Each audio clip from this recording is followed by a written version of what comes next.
पावसाळ्याच्या काळामध्ये धोकादायक इमारती ज्या आहेत त्या पडू नयेत किंवा जीवितहानी होऊ नये यासाठी महापालिकेकडून आधीच खबरदारी जी आहे ते पुणे शहरामध्ये घेतली जाते आणि जे धोकादायक स्थितीमध्ये इमारती आहेत त्या इमारतींना नोटीस ज्या आहेत जुन्या वाड्यांना विशेषतः जो शुक्रवार पेठ, रविवार पेठ, त्याचबरोबर भवानी पेठ हा सगळा पेठांचा एरिया जो आहे त्या एरियामध्ये वाड्यांची संख्या जी आहे ती मोठ्या प्रमाणावरती आहे आणि अशा धोकादायक वाड्यांना आपण पाहतोय की महापालिकेनं नोटीस जी आहे ते लावलेली आहे आणि नोटीस लावून इथल्या मालकांना जे आहे ते महापालिकेनं सांगितलेलं आहे की या सगळ्या परिसरामध्ये वाहनं जे आहेत ते पार्किंग करू नका अथवा या परिसरामध्ये जर तुम्ही राहत असाल तर ही इमारत जी आहे ती खाली करा अशा पद्धतीच्या सूचना ज्या आहेत त्या सुद्धा महापालिकेनं दिलेल्या आहेत आणि महापालिकेनं नोटीस बजावल्यानंतर इथं राहणाऱ्या मालकांनी आपण पाहतोय की दुकानं जी आहेत ती खाली केलेली आपल्याला पाहायला मिळतात आणि महापालिकेनं अशा पद्धतीने नोटीस जी आहे ती थेट आपल्याला या ठिकाणी इमारतीवरती लावलेली पाहायला मिळते। इथं राहणारे स्वतः मालक आपल्याबरोबर आहेत, आपण त्यांना विचारणार आहोत। महापालिकेनं ही नोटीस जी आहे ती तुम्हाला कधी दिली? साधारण 1 महिनापूर्वी दिलेली आहे नोटीस। हो, तर त्यामुळे आम्ही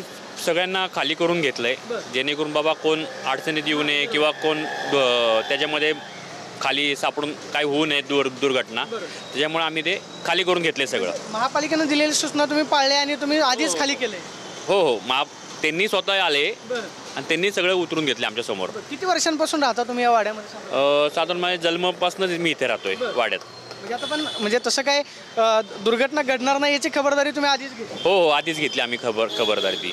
आपण पाहतोय की स्वतः मालक सांगतात की आधीच आम्ही खबरदारी म्हणून ही सगळी दुकानं जी आहेत ती खाली केलेली आहेत। मात्र महापालिकेनं सुद्धा आपण पाहतोय की आधीच या सगळ्या घटनांना जी आहे ती सुरुवात केलेली आहे आणि जे धोकादायक स्थितीमध्ये वाड्या आहेत अशा वाडे मालकांना आपण पाहतोय की नोटीस जी आहे आपण पाहतोय की या पद्धतीनं अशा ठिकाणी नोटीस जी आहे ती लावलेली आहे आणि नोटीसच्याद्वारेच मालकांना ही सगळी इमारत जी आहे ती खाली करायला लावलेली आपल्याला पाहायला मिळते आणि खबरदारीचा उपाय म्हणून मालकांनी सुद्धा ही इमारत जी आहे ती खाली केलेली आपल्याला पाहायला मिळते।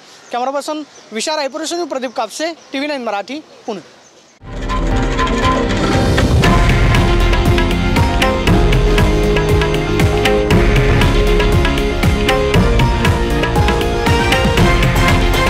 हे आहे देशातील नंबर 1 न्यूज नेटवर्क आणि आपण पाहत आहात TV9 मराठी, एकमेव।